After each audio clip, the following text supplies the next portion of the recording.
సిద్ధపడు, దిద్దుకో, సర్దుకో, adjust అవ్వు, తట్టుకో,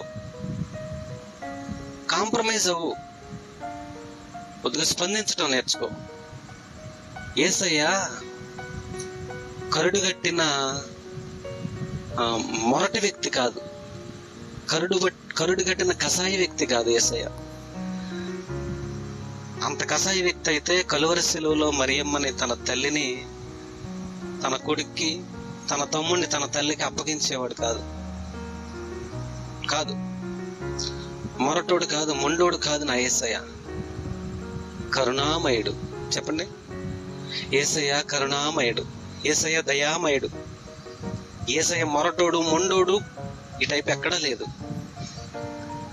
ఉంది ఎక్కడన్నా?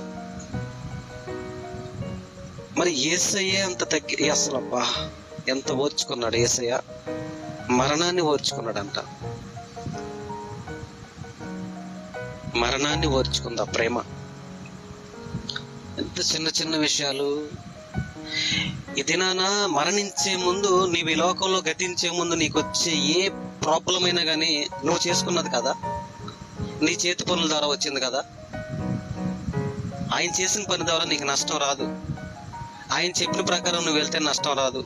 ఆయన చిత్తంలో నువ్వు వెళ్తే నీకు గడ్డు పరిస్థితులు ఎదురవు. నీ అనుకున్న వారు నిన్ను వదిలిపెట్టేసి వెళ్ళరు. ఆయన చిత్తంలో నీవు వెళ్తే, నీ చిత్తంలో ఎప్పుడైతే నువ్వు వెళ్తావో, నీ ఇష్ట ప్రకారం నువ్వు ఎప్పుడైతే వెళ్తావో, నీ చేతి పనుల ద్వారా, నీ డబ్బును నమ్ముకుని నీ అనుకున్న వారిని నువ్వు ఆధారం చేసుకుని ఎప్పుడైతే వెళ్తావో, నీకు నచ్చిన వారిని ఆధారం చేసుకుని ఎప్పుడైతే వెళ్తావో, నీ స్వార్థం కోసం, నీ ఆశల కోసం, నీ కోరికల కోసం. చూడండి, ఒక మాట చెప్తాను. యేసయ్య కోరిక తీర్చాలి, యేసయ్య ఆశ తీర్చాలి, యేసయ్యను వెంబడించాలి, యేసయ్యను ఫాలో అవ్వాలి అనుకునే వ్యక్తి ఎవరు కూడా ఎవరిని వదులుకోరు, ఎవరిని లాక్కెళ్ళరు, ఎవరిని నెత్తిన పెట్టుకోరు, ఎవరిని ఈడ్చుకెళ్ళరు, ఎవరిని పక్కన పెట్టరు, ఎవరిని పక్కన పొడవరు. ఏదైనా చెప్పాను కదా, మరణాన్ని ఓర్చిన ప్రేమ కంటే అంత ఓర్చుకునేంత కష్టాలు నీకు వచ్చేసినాయా?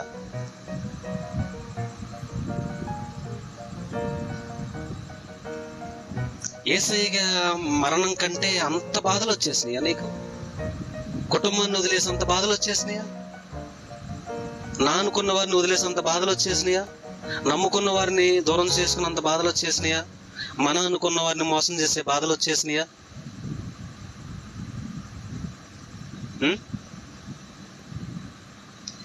ఎందుకంటే దేవుడి చిత్తం చేసేటప్పుడు ఇవన్నీ తక్కువ స్థాయిలో కనపడతాయి. చెప్పండి, ఎందుకని కనపడతాయో చెప్తా నేను. మరణాన్ని ఓర్చిన ప్రేమ ముందు నీ ముందు ఉన్న పరిస్థితులన్నీ కూడా తక్కువ స్థాయే.